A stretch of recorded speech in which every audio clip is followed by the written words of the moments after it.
എൻ്റെ ഉമ്മില്ലേ എപ്പോഴും ഇങ്ങനെയാണ്. എന്തെങ്കിലും ഒരു അടിപൊളി റെസിപ്പീസ് എല്ലാം കണ്ടാൽ എന്നോട് പറയും അത് ഉണ്ടാക്കിക്കൂടേടി ഇർഫാനാണ്.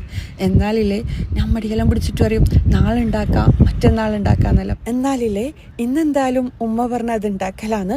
3 ക്യാരറ്റ് 1 കപ്പ് പാലും കൂടി മിക്സിയുടെ ജാറിൽ അരച്ചെടുക്കുക. എന്നിട്ട് പാനിൽ 2 ടേബിൾ സ്പൂൺ ഗീയും ക്യാരറ്റിൻ്റെ മിക്സും കുറച്ച് ഏലക്കാപ്പൊടിയും ഇട്ട് കൊടുക്കുക.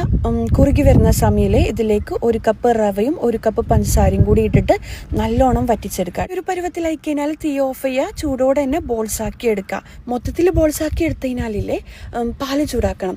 3 കപ്പ് പാല്, മധുരത്തിന് ആവശ്യത്തിന് milk made, 1 table spoon cornflour കുറച്ച് വെള്ളത്തിൽ മിക്സ് ആക്കിയതും പിന്നെ കുറച്ച് ഏലക്കാപ്പൊടി ഇട്ട് കൊടുക്കുക. തിളച്ച് ഒന്ന് കുറുകി വരുന്ന ടൈമിൽ നമ്മൾ റെഡിയാക്കി വെച്ച ബോൾസും കൂടി ഇതിലേക്ക് ഇട്ട് കൊടുക്കുക. ഒന്നും കൂടി ഒന്ന് തിളപ്പിച്ച് കഴിഞ്ഞാൽ നമ്മൾ അടിപൊളി ടേസ്റ്റി ആയിട്ട് ക്യാരറ്റ് വെച്ചിട്ടുള്ള സ്വീറ്റ് റെഡി ആവും കേട്ടോ. അപ്പോൾ ഒന്നുമില്ല, ഇത് ചൂടോടെയോ തണുപ്പിച്ചിട്ടോ എല്ലാം സെർവ് ചെയ്യുക. അടിപൊളിയാണ്. പിന്നെ എൻ്റെ പേജ് ഫോളോ ആക്കാനും മറക്കണ്ട. ബൈ.